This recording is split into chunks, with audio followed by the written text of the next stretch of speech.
Buenas noches, estimados colegas. Por favor, me confirman si están viendo correctamente mi pantalla, por favor.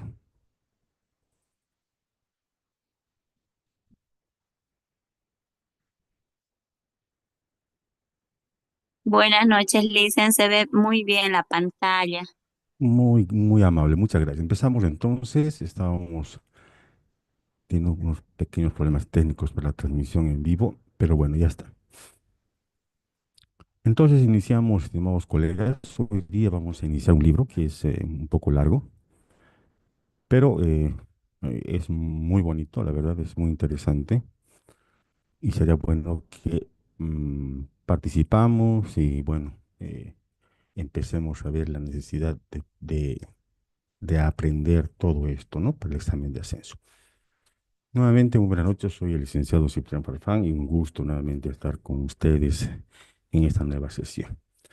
El libro que vamos a ver hoy día se llama Neuroeducación, el autor es Francisco Mora, ¿no? Tiene aproximadamente unos 14 capítulos, si no me equivoco.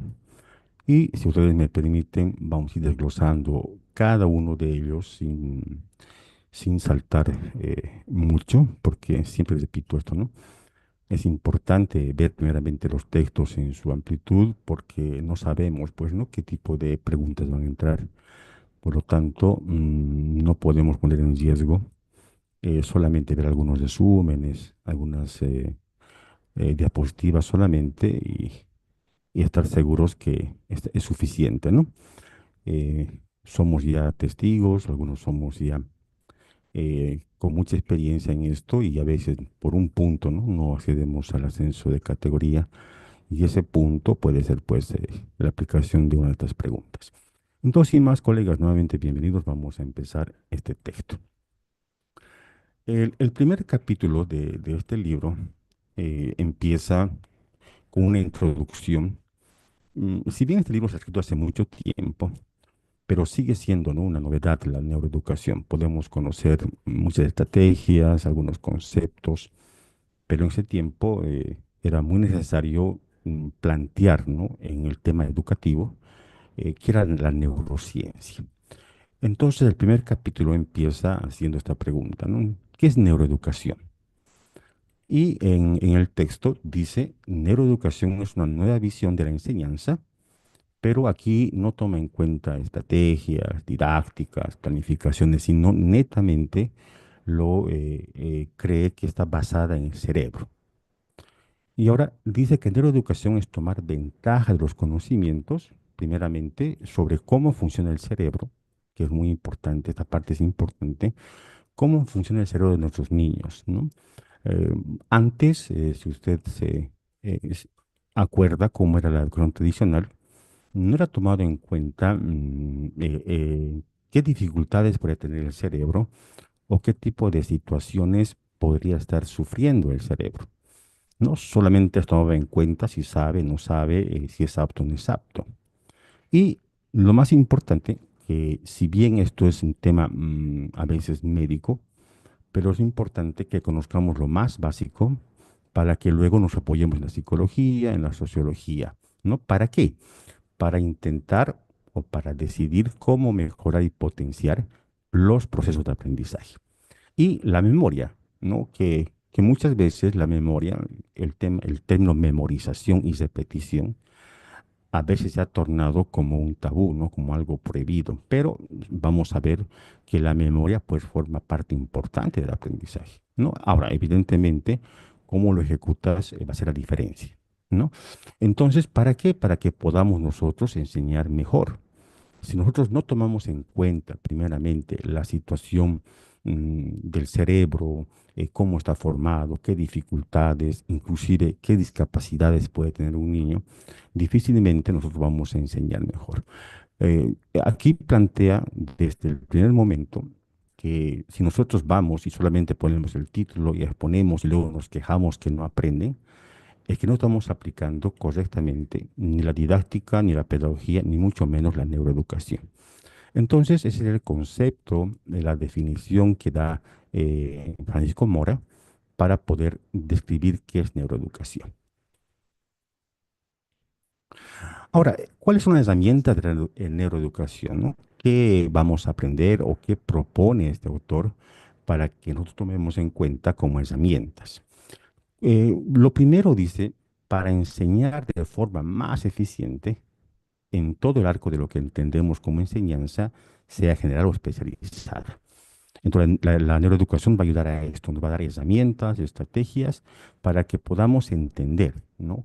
Cómo se enseña, ya sea en nivel primario, y lo más importante, cuando hablan de especializada, quiere decir que estas herramientas se van a aplicar hasta la universidad. No es muy importante tomar en cuenta eso. Si tomamos en cuenta también la parte de la ley 070 que toma en cuenta la evaluación holística, la formación holística integral, también nos va a servir para que formemos mejores ciudadanos, críticos, reflexivos y lo más importante, personas que sean capaces de controlar sus emociones, ¿no? Y la cognición, evidentemente. Luego vamos a ver que estas dos palabras, emoción y cognición, forman parte importante de la base de este libro. También, ¿para qué nos sirve? Para detectar problemas neurológicos y psicológicos. Si usted ya está leyendo las normativas también, la resolución ministerial 01, ya sea del año pasado o de este año, si usted lo va a leer, nos manda, ¿no?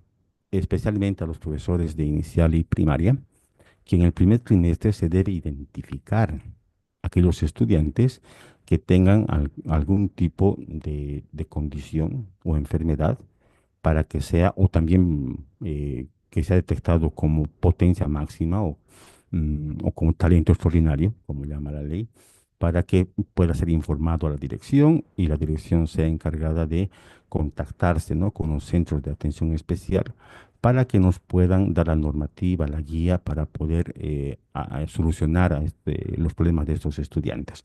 Entonces, aquí mismo desde fuerza esa posición, ¿no? Que es importante detectar los problemas neurológicos y psicológicos, porque si no lo hacemos y solamente vamos, enseñamos y aplazamos y colocamos exámenes, llamamos al papá, compromisos, nos quedamos en eso, entonces quiere decir que no estamos aplicando neuroeducación, ni mucho menos estamos aplicando el cumplimiento de la ley 070. ¿Para qué detectar problemas? Estos problemas pueden interferir o impedir, en el peor de los casos, el aprender, pues, ¿no? Ya puede ser un problema muy grave o algunos problemas de aprendizaje, pero en todo caso van a impedir o van a interferir en el correcto aprendizaje en nuestras aulas. También dice Francisco Mora que si aplicamos herramientas de neuroeducación, nosotros vamos a ayudar a cruzar mejor, dice ese puente. Aquí cita Cicerón, ese filósofo, que lo más importante, dice, una cosa es saber y otra saber enseñar. Y una de las bases, ¿no? Por ejemplo, del escalafón, ¿no? Nadie puede enseñar en, no sé, en las escuelas, en los colegios del sistema regular, si no tiene el título de maestro normalista. ¿Por qué? Porque las normales deben garantizar que nosotros los maestros no solamente sepamos el conocimiento científico, las bases teóricas, sino las herramientas para que podamos transmitir esos conocimientos. Entonces, ¿qué mejor, dice Francisco Mora, si también los profesores entienden esto, ¿no? Podemos encontrar miles de profesores o ingenieros o abogados que sepan las teorías, que sepan mucho, mucho de la materia, pero otra cosa es transmitir esos conocimientos. Entonces, en esas palabras, dice Francisco Mora, que nosotros debemos focalizar la neuroeducación para alcanzar estos cuatro pilares que él menciona, ¿no? Entender la enseñanza, que puede ser desde primaria hasta la universidad. También nos va a ayudar a fortalecer los valores sociocomunitarios para formar personas críticas, reflexivas. También van para detectar problemas, ya sean de índole neurológico, psicológico.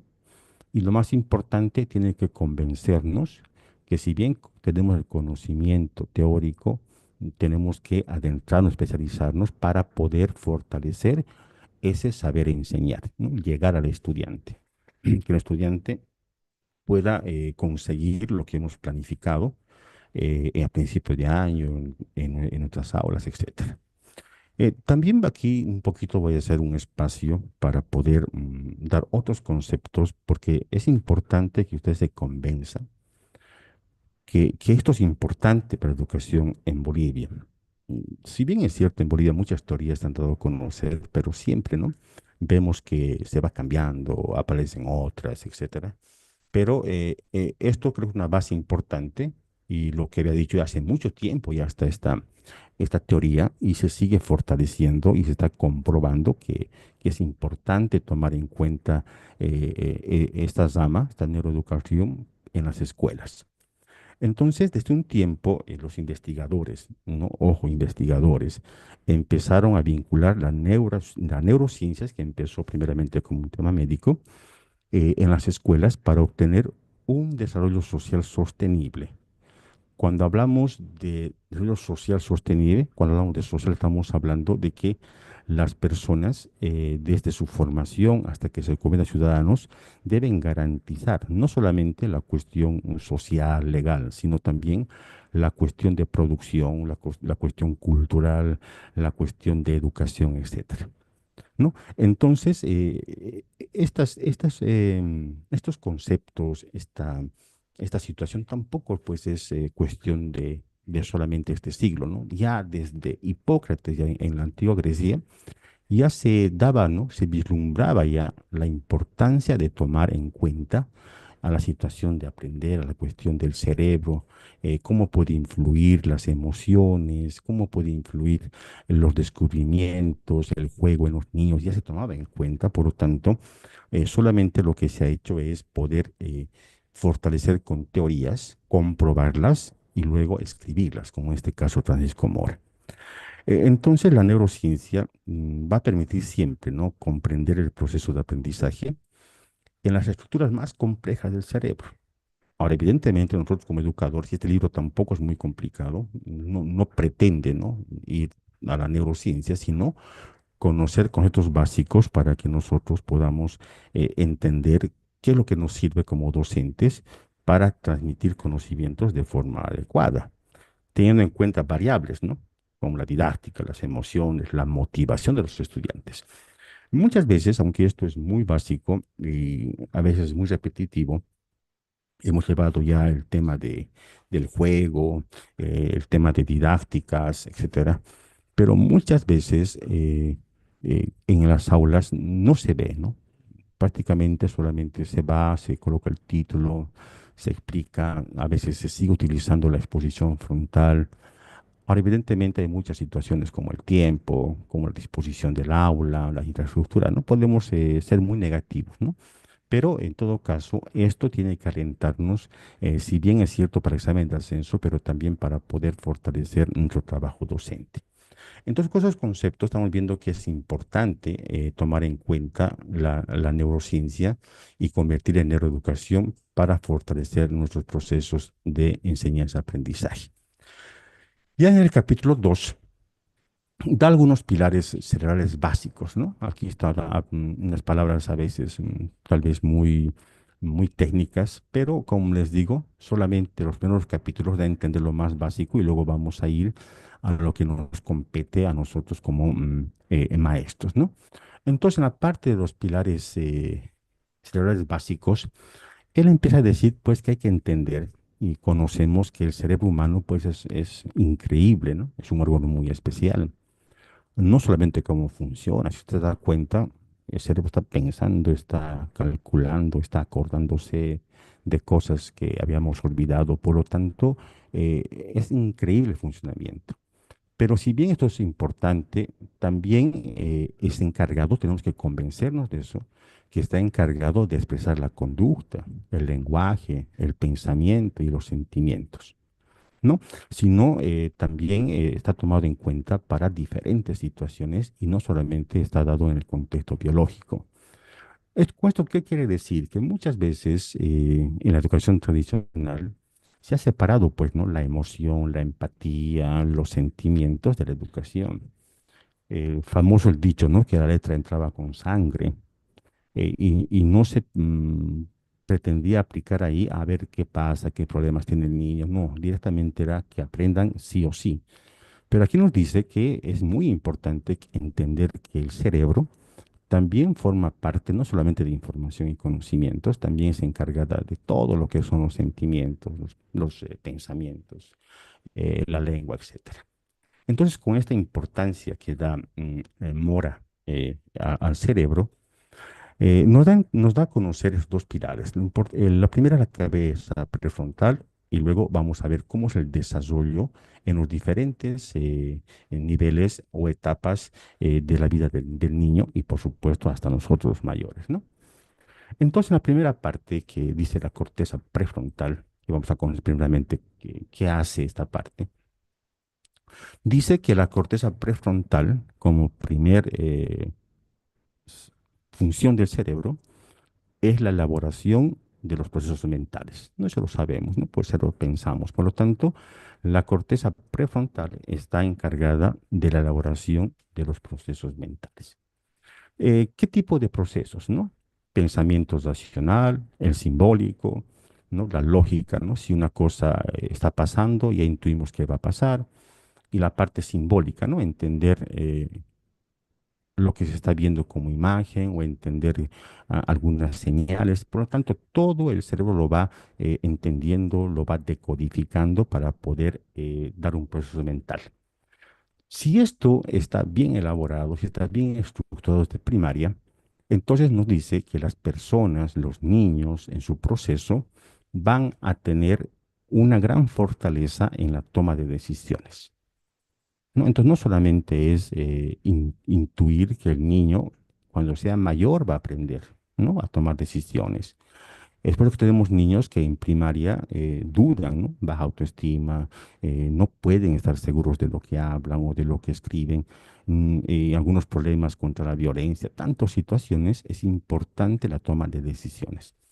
Y luego, esto va a tomar en cuenta que si toma decisiones, por lo tanto, tiene que estar basado en valores, normas y la ética, ¿no? Tampoco va a ser cualquier tipo de decisiones, golpear a un niño, hacer trampa, etcétera.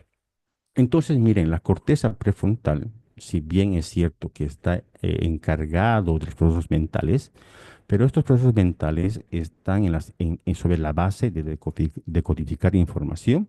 ¿Para qué? Para que se tome decisiones en un problema, en un examen, para pedir trabajo, para hacer una maqueta, etcétera.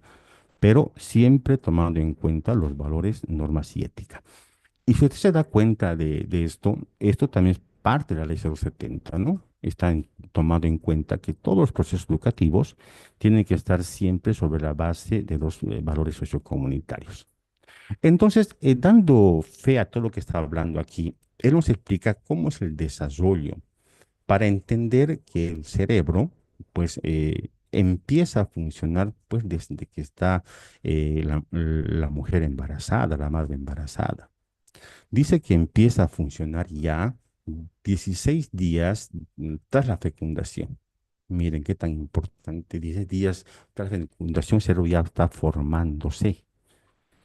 Entonces, en este periodo fetal temprano y fetal tardío, cuando ya está por desembarazar la madre, dice pues que hay un proceso muy activo, ¿no? Hay una reorganización neuronal de la corteza cerebral. Entonces ya está formando a gran velocidad desde estos tiempos tempranos toda la corteza cerebral. Luego ya en la etapa postnatal temprano, la infancia, ¿no? Hay una sobreproducción, dice, de circuitos neuronales en esta estructura del cerebro. ¿Por qué hace esa diferencia del desarrollo? Porque usted tiene que entender que muchas veces se piensa o hemos leído que el niño nace ya con un cerebro estructurado. Pero aquí nos dice que está en constante evolución, ¿no? Aquí se está formando la parte neuronal, se está organizando. Aquí ya desde la edad que nace hasta la infancia está abriendo otros circuitos neuronales y haciéndolo mucho más efectivo el cerebro. También nos dice que el nacimiento hasta los 2 años, toma en cuenta, dice que hay un enriquecimiento pues increíble del árbol dendrítico y el número de sinapsis aumenta. Esta palabra dendrítico son las ramas pues, de la neurona para que se transmita la información. Todas las neuronas, si usted me puede permitir dar un ejemplo, y ojalá me entienda, son pues como pequeños elementos que están agarrados de la manito, ¿no? Y por eso pasa la información. Si una de esas neuronas está suelta, está rota, ahí surgen los problemas neuronales o cerebrales. Entonces, aquí el árbol dendrítico, estas neuronas que transmiten información, se van creando de gran manera. Entonces, cuando hablamos de esa sinapsis, estamos hablando de esa región de comunicación de célula con otras células. Entonces, si este progreso, este enriquecimiento es efectivo, entonces se va a garantizar que todos los procesos mentales se vayan dando de forma efectiva. Ahora, ¿qué pasa de los 2 a los 4 meses? Hay una sinaptogénesis, dicen, ¿no? Una nueva etapa de formación progresiva y rápida. ¿Y dónde se da eso? En la corteza visual. El pico máximo se alcanza a los 8 meses. Entonces, esta etapa de entrada de información sensorial es muy importante, ¿no? Estamos viendo que la parte visual va fortaleciéndose y va necesitando también de la participación del mundo externo. Entonces, para esta organización sináptica, aquí está tomando en cuenta que constantemente hay una sinaptogénesis, ¿no? Una y otra vez van generándose, van naciendo otras y va hasta formar finalmente todo lo que es la corteza prefrontal que hemos hablado aquí. Entonces, esta corteza prefrontal surge, pues, ¿no? Con esta riqueza sináptica y desde a partir de 2 años dice que va continuando, no termina. Esta progresión continúa más lentamente, evidentemente, hasta los 7 años, pero sigue formándose. Entonces, cuando hablamos de esta formación, tenemos que acordarnos de esto, ¿no? La corteza prefrontal se encarga de los procesos mentales. Por lo tanto, el fortalecimiento, la capacidad del maestro, de los padres, de poder entender que el cerebrito del niño está en constante formación y depende de también factores externos, de estímulos externos, tendríamos que entender que en la escuela tenemos que practicar nomás lo que es la neuroeducación. Ahora, cuando esto llega al sistema límbico, termina su maduración sináptica entre los 4 y 7 años. ¿No? Luego vamos a ver el tema más específico del sistema límbico para diferenciar. Y luego ya se va formando el hipocampo, que es, dice, la estructura fundamental. ¿De qué? De la memoria. Y nosotros sabemos que una parte importante del éxito de la educación, de la enseñanza, pues la memoria. ¿Cuántos tenemos niños que los enseñamos, en el rato dicen, hacen y en la próxima clase se olvidan? Y nosotros te decimos distraído, no practica en clases, pero debemos sospechar que tal vez este hipocampo, que se encarga de la memoria, no está fortalecida o no está fortalecida en todo el proceso que está tomando en cuenta aquí. Entonces, esta parte fundamental que se encarga de la memoria, dice que ya adquiere una arquitectura neuronal. Miren, que es casi idéntica a la del adulto, ¿no? Entonces está capacitado, el niño está capacitado como nosotros para poder, si bien se lo hace, de cosas que nosotros también podríamos entender. Entonces es importante que nosotros veamos la potencia que tiene el cerebro ya en la edad del niño. Es por eso que se dice, ¿no? Vimos en ojos del niño, que debemos entender también que el niño no viene pues a aprender a la escuela, viene a continuar el aprendizaje. Y esto lo demuestra, ¿no? Miren, desde esta 16 días tras la fecundación, y el cerebro va tomando en cuenta, va aprendiendo y va formando sus diferentes sistemas neuronales hasta poder potenciar esta parte del hipocampo. Entonces, como resumen, podemos decir que tras el nacimiento, el cerebro es un continuum de actividad. Esa palabra significa, está en latín me parece, lo dice así el texto, pero se entiende como algo continuo, no para. No es que el niño haya nacido así, ¿no? Sino estamos encargados nosotros de poder fortalecer, porque tenemos que entender que el cerebro está en constante regeneración, aprendiendo, formando esas sinapsis que hemos visto, y todo esto bajo el gobierno de un poderoso programa genético que, bueno, eso no depende solamente de nosotros, pero todos los seres humanos estamos pues increíblemente creados en este sentido, ¿no? Y ahora es muy importante estas dos situaciones que voy a mencionar.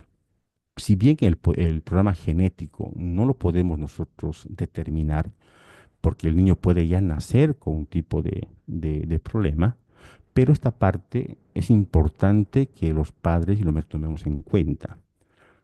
También está feriamente, dice, dependiente de qué, de su relación con el mundo sensorial y emocional que les rodea.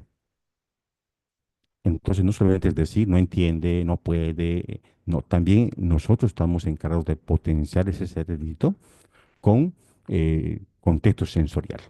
El mundo sensorial, el descubrimiento, el tocar, el ver, el escuchar, va a ayudar sí o sí, dice, a ese proceso del cerebro en su formación. Y lo más importante, lo emocional.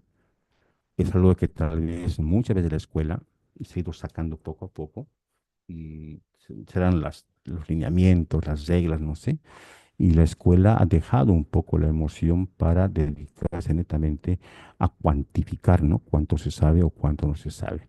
Pero aquí nos está invitando nuevamente a entender esto. El aprendizaje, si bien depende del cerebrito, de cómo ha nacido el niño, pero también es importante la participación de los padres adultos para hacer este mundo sensorial efectivo y lo más importante, tomar en cuenta la parte emocional en las situaciones de aprendizaje.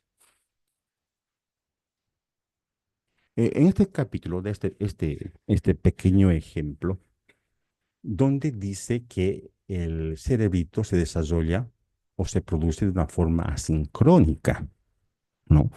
Si usted recuerda esa palabra sincrónica, ha sido muy famoso, pues, ¿no? En las clases virtuales cuando estaba la pandemia. Cuando eran clases sincrónicas, todos se conectaban, ¿no? Estábamos con los estudiantes. Y sincrónicas era pues cuando se daba una tarea o un video y nosotros no se presenciaba si los estudiantes estaban viendo, aprendiendo, ¿no? Asincrónica. ¿Y por qué dice esto Francisco Mora? Si bien el cerebro, dice, puede aprender de forma intuitiva, nosotros podemos ordenarle que memorice, etcétera, pero no va a ser solamente eso. El cerebro sigue aprendiendo, cuando estemos dormidos, cuando estemos caminando. Es un constante trabajo del cerebro. Por eso dice que aquí también se produce la formación en forma sincrónica. Sin que nos demos cuenta, sigue el cerebro formando sus redes neuronales para poder producir memoria, conocimiento, etcétera, ¿no? Entonces, cuando hablamos de este desarrollo, los programas del genoma, toda la cuestión biológica, dice Mora que lo podemos tomar nosotros como ventanas. Y es importante conocer cuándo se abren estas ventanas, porque solamente se abren en un momento determinado. Y en ese momento determinado es cuando el mundo sensorial, la información del entorno, la práctica de psicomotricidad, las relaciones familiares, sociales, el contexto emocional donde el niño está creciendo, es importante para que esta ventana cuando se abra sea fortalecida. Ahora, no se hace esto, ¿no? Si no se hace en el momento que es óptimo, estas ventanas abiertas que se van cerrando con el tiempo y van dando apertura a otras. Entonces es importante identificar en qué momento estas ventanas se van abriendo para que nosotros como maestros entendamos en qué etapa está y vayamos fortaleciendo de acuerdo a las necesidades que tenga el estudiante. Este ejemplo lo he sacado del texto. Dice que Mora lo compara como el ensamblaje de un auto, pues, ¿no? Que va haciéndose poco a poco, ensamblándose parte por parte. No se puede empezar colocando el motor, sino hasta el chasis. Por lo tanto, es un proceso como las ventanas que tienen su tiempo, que tienen su cronograma para poder ir adquiriendo y llegar pues a un modo de que al final esto se pueda tomar en cuenta como un buen fortalecimiento del cerebro. En la primera parte, dice Mora, sabemos que el coche se empieza a armar con sus partes más elementales.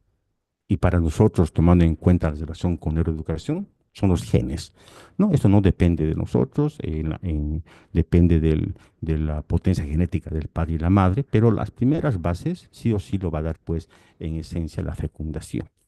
Luego, cuando va avanzando el tiempo ya, como el auto, dice que es transportado, ¿no? Por una cinta.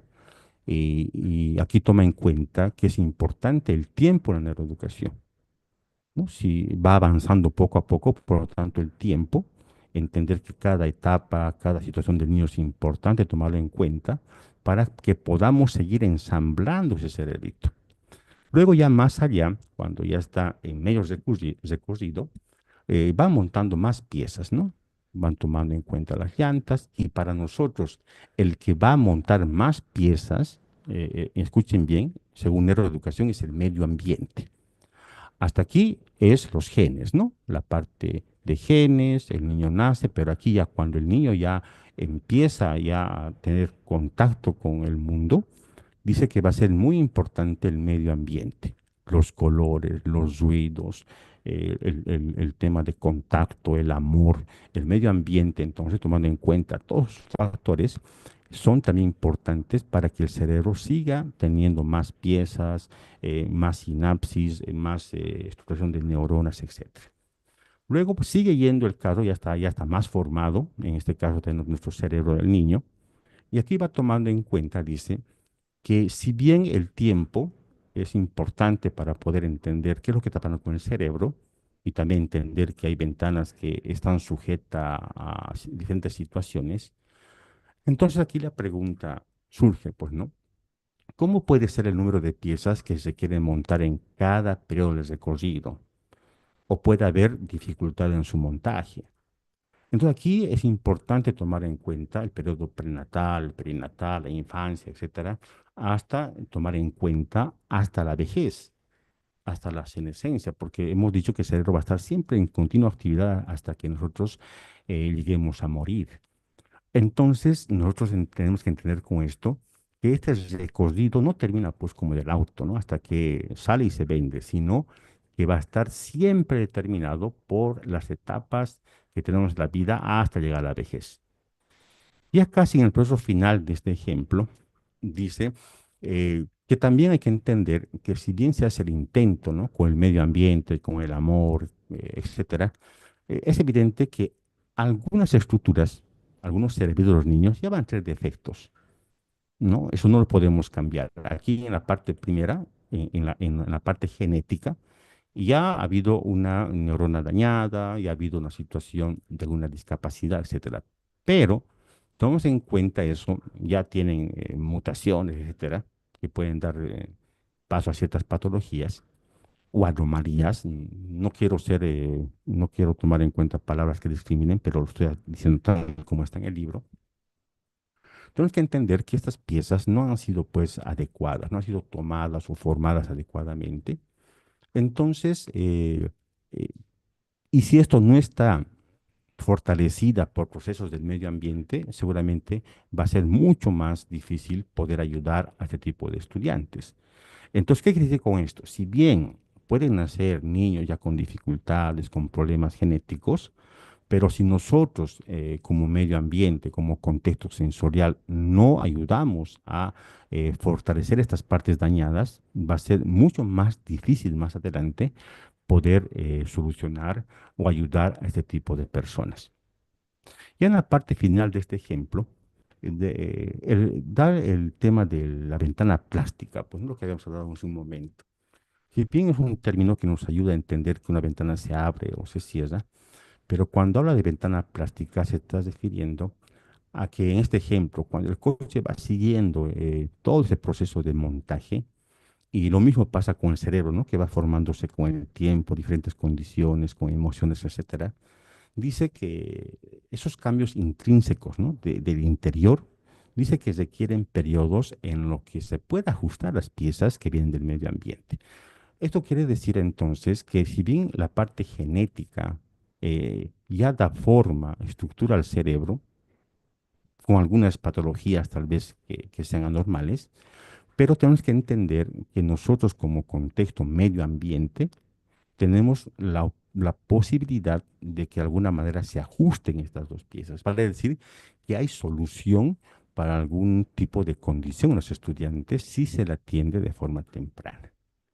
Entonces, con este ejemplo, Francisco Mora nos hace ver que el cerebro del niño no lo tomamos solamente como que ya está, ¿no? Este niño no puede, no sabe, lleve la educación especial, etcétera, sino nos da a entender que nosotros también estamos a cargo, padres, maestros, la sociedad, está a cargo de poder montar, adecuar, inclusive ajustar ciertas piezas que genéticamente han venido malas o defectuosas. Entonces aquí nos da la responsabilidad nosotros de que somos parte de este montaje, que en este caso es el cerebro, ¿no? Luego ya en el capítulo 2 también estamos, aquí nos da algunas, muchas más nociones de qué son las ventanas plásticas y nos da la estructura del cerebro que se va a ampliar mucho más tomando en cuenta los diferentes capítulos. ¿Qué ventanas hay entre las más importantes? La ventana del lenguaje, la ventana de la visión, las microventanas también que dan paso a muchas otras aptitudes. Hay también ventanas de la pubertad, miren, hasta llegar a la formación de la corteza prefrontal. En la ventana del lenguaje, dice, pensamos, o hemos pensado por mucho tiempo, que el habla no es algo con lo que se nace, ¿no? Pero se nace con la potencialidad de hablar. ¿Qué significa? Que el niño, un ejemplo muy radical tal vez, ¿no? Un niño que nunca ha escuchado hablar, imagínense un niño que se extravió en la selva, en las montañas, etcétera, y creció solo. Si bien el niño tiene potencial de hablar, porque tiene cuerdas vocales, tiene la lengua, pero si no ha escuchado, si no ha habido el contexto, el contacto con otras personas, no ha habido el tema del medio ambiente, ese niño no va a poder hablar, ¿no? Entonces, dice también Morak, si esto no se da antes de los 7 u 8 años, en el caso extremo, ese niño ya jamás, dice, va a poder aprender a hablar. Entonces, tenemos que entender que solamente con el aprendizaje en ese periodo de tiempo, desde que nace hasta los 7 u 8 años, si no se aprovecha esta ventana que está abierta el tema del lenguaje, no se va a poder fortalecer más adelante. Se podrá hacer alguna mejora, pero tan importante es este espacio para que el niño fortalezca su lenguaje, ¿no? Para que lo haga en potencia. Es por eso que decía, ¿no? Que las ventanas se abren por un determinado tiempo y si no se fortalece ese tiempo, más allá va a tener problemas mucho más serios en este caso del lenguaje. La ventana de la visión, el tema de ver, diferenciar los objetos, el color, la forma, el movimiento, sé que también es temporalmente diferente. Entonces, muy importante aquí el tema de la percepción, ¿no?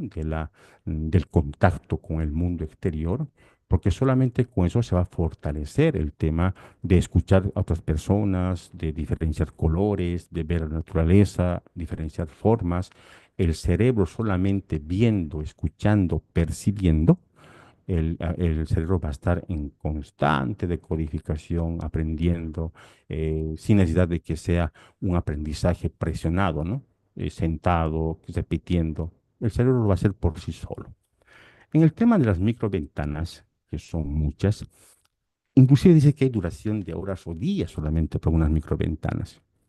Evidentemente es mucho más complicado para poder determinar en qué tiempo se abren, ¿no? Para formar estos circuitos o microcircuitos en el cerebro.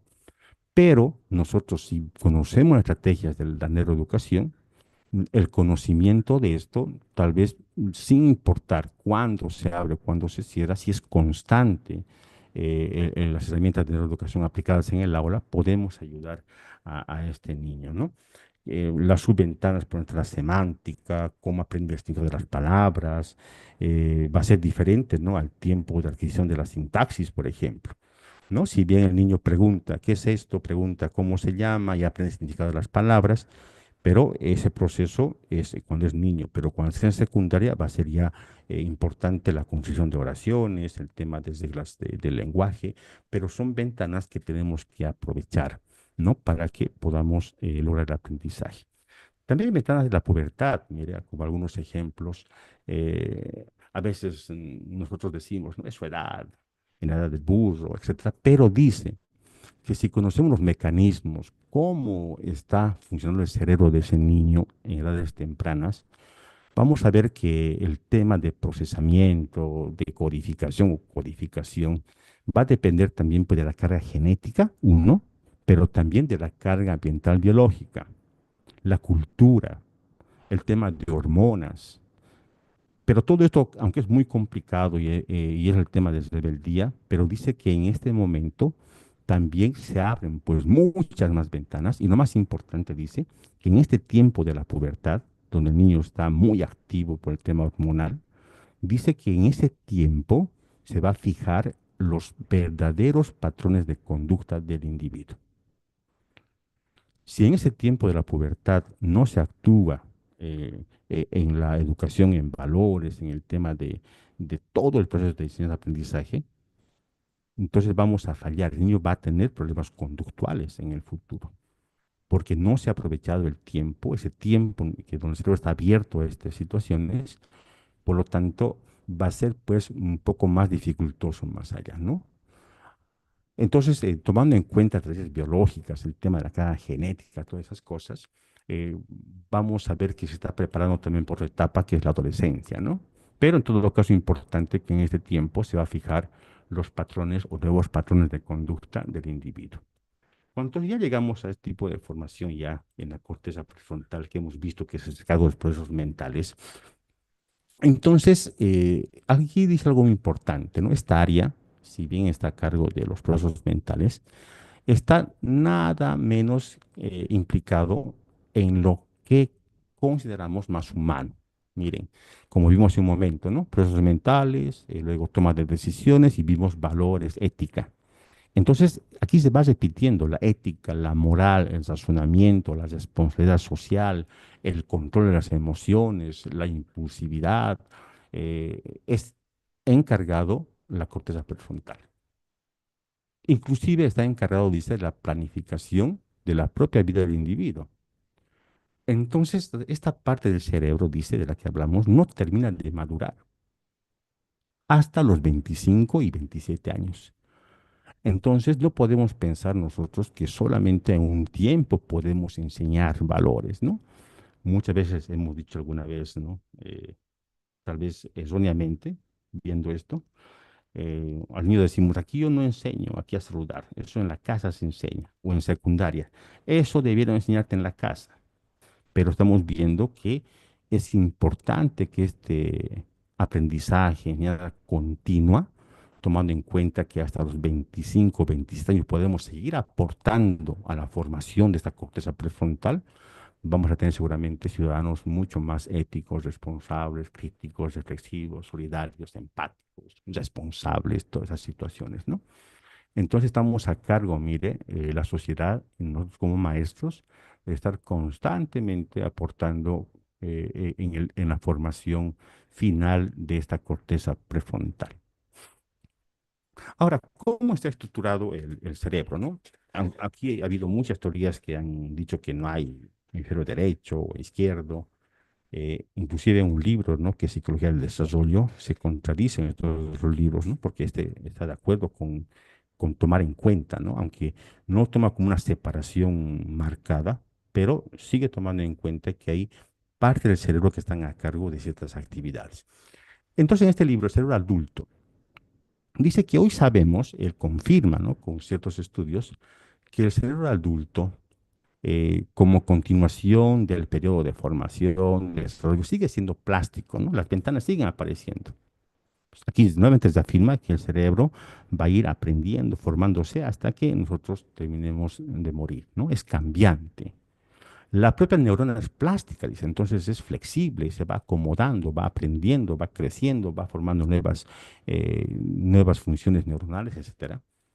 Pero esto también es importante tomar en cuenta que si bien está a cargo del trabajo de sus genes, pero también, nuevamente aquí vuelvo a repetir, también es importante la interacción del individuo con el medio ambiente.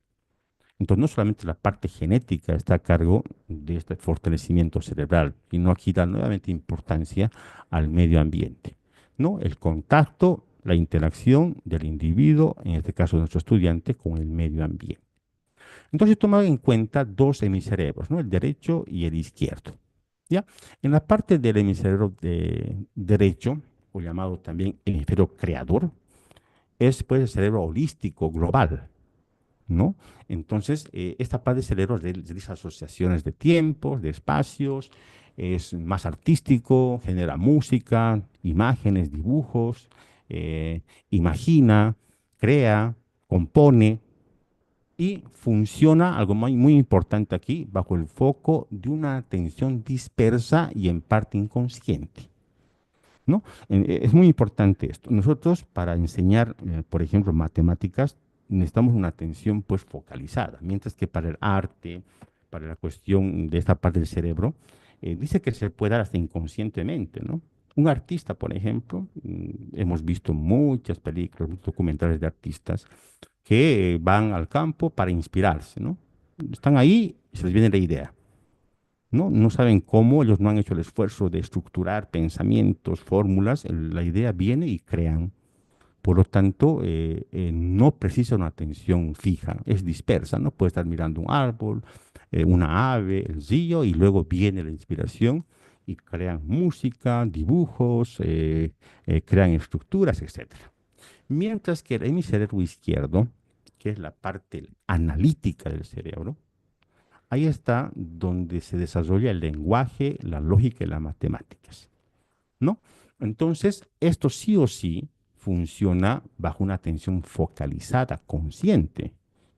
El niño tiene que estar consciente de que tiene que aprender, memorizar, atender, practicar. Entonces, esa es la diferencia que da Mora para poder entender. Ahora, ¿por qué da esta diferencia? Porque nosotros muchas veces queremos que el niño atienda, se calle, siéntese, no hable, no permitimos muchas veces crear. Decimos producción de textos, decimos, ¿no? Es inspirador, es la parte del hemisferio derecho. ¿Cómo queremos que el niño escriba, produzca textos si lo tenemos encerrado en cuatro paredes, por ejemplo? Tendríamos que ir que se inspire, que vea un árbol y a partir de ese árbol haga un cuento, que vaya, vea algunas situaciones y a partir de ahí se imagine, se le venga la idea de que una abejita y un pajarito, etcétera, etcétera. Pero todo para cualquier proceso, ya sea del tipo creador, que está a cargo el hemisferio derecho, o la parte analítica, que es el izquierdo, la parte de matemáticas, en ambos casos, la escuela sigue encerrándolo en cuatro paredes. Entonces, a partir de esto, va dando diferencias que el cerebro tiene diferentes formas de aprender. Puede ser dispersa, focalizada, puede ser inclusive una producción inconsciente o consciente, ¿no? Detallando los pasos, las fórmulas. Entonces, para no, dice Mora, si bien hay muchas teorías, dice que si bien el cerebro es uno solo, pero hay que entender que no están separados, sino que si no se desarrolla bien el derecho, va a tener problemas también de esos del ser izquierdo. ¿Por qué? Porque entre ambos hemisferios dice que hay un intercambio de información continuo y constante. Muchas veces se ha cometido el error en las escuelas tradicionales de separarlos, ¿no? Este niño está apto para educación física, para música, este para matemáticas, por lo tanto de matemáticas no tiene por qué hacer música, pasar clases de artes, etcétera, ¿no? Entonces aquí nos da a entender que es un error garrafal.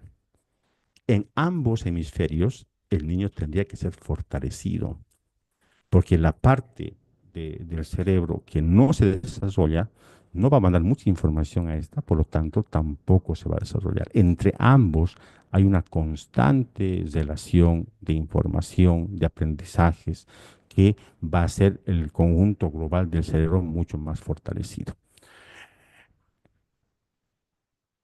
Vamos a continuar entonces. Ya en el capítulo, en el 2, ¿no? Aquí da un término muy importante. Dice el cerebro dentro del cerebro. Si bien entendemos que el cerebro es uno solo, pero dice que dentro del cerebro hay un cerebro tal vez más importante que ese. Dice que es esencial conocer el mundo de las emociones.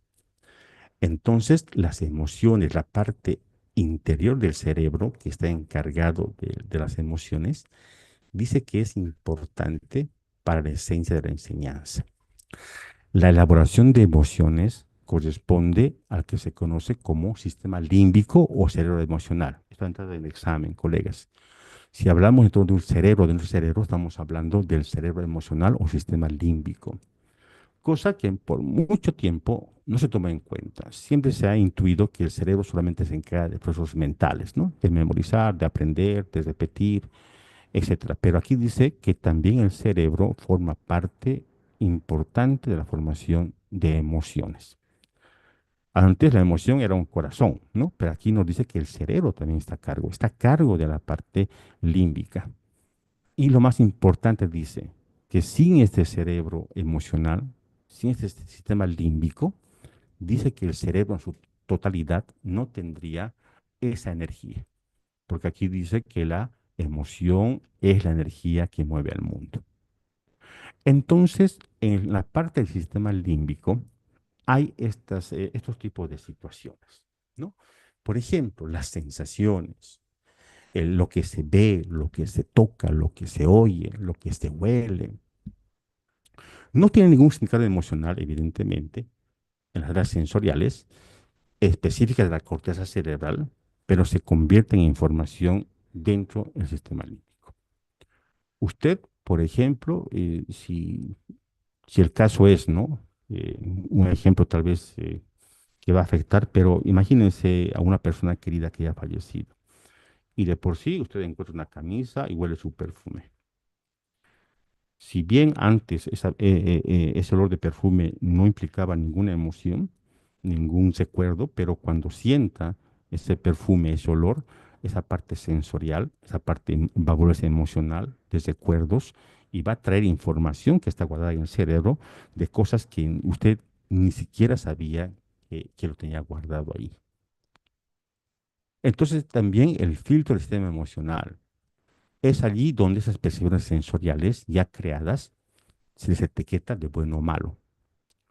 Si, por ejemplo, yo voy por una calle o de niño manejé bicicleta y me caí, de grande, tal vez cuando vea una bicicleta que quiera subirme, de por sí mi cerebro va a hacerme acordar que es peligro para mí. Entonces, esta etiquetación de bueno, malo, atractivo, rechazable, interesante o que no me gusta, se va a hacer de forma inconsciente en esta parte del cerebro. ¿Por qué al niño de secundaria no le gustan matemáticas? Porque su cerebro, por situaciones de contexto, de enseñanza, de presión, de castigos tal vez, el cerebro ha etiquetado como malo. Y esos bloqueos emocionales, cerebrales en este caso también, van a impedir pues el correcto aprendizaje de cualquier tema. Entonces, muy importante la parte límbica, porque estamos viendo que las sensaciones también dan información, que está encargado del filtro emocional.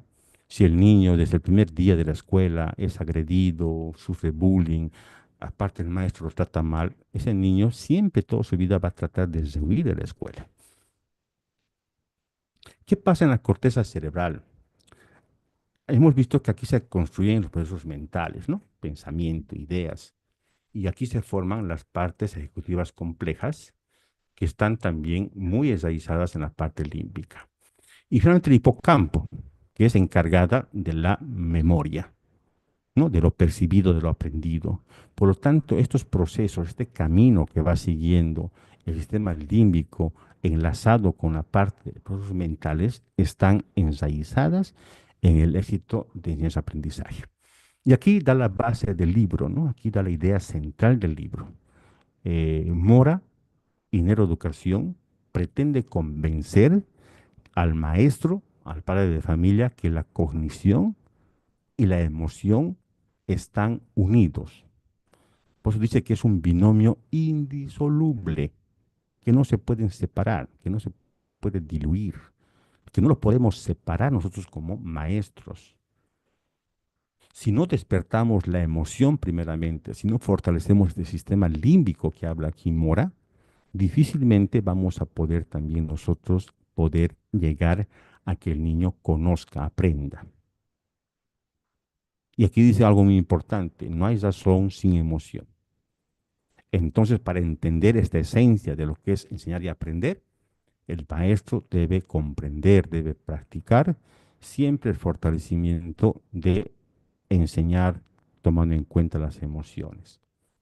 Y el niño también va a aprender si su parte emocional está fortalecida.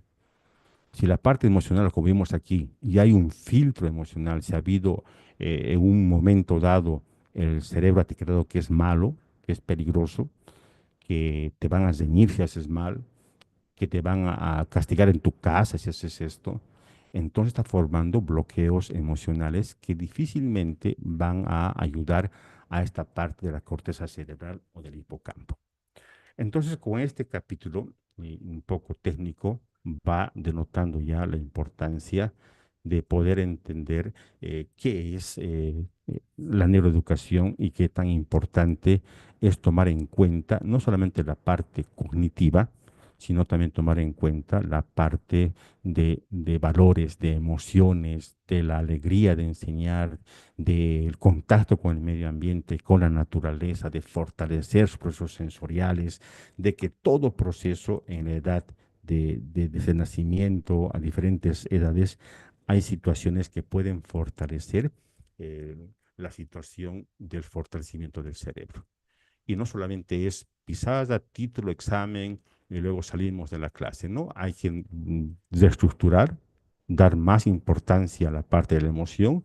Si el niño está tranquilo, si el niño está alegre, evidentemente va a aprender mucho con mucha más facilidad.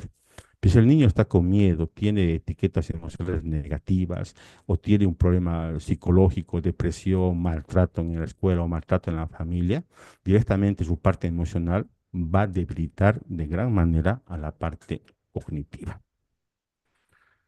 Bueno, estimados colegas, miren, van a disculpar, a veces amplío mucho la información, pero siempre entiendan que trato de explicar lo más amplio posible para que podamos entender.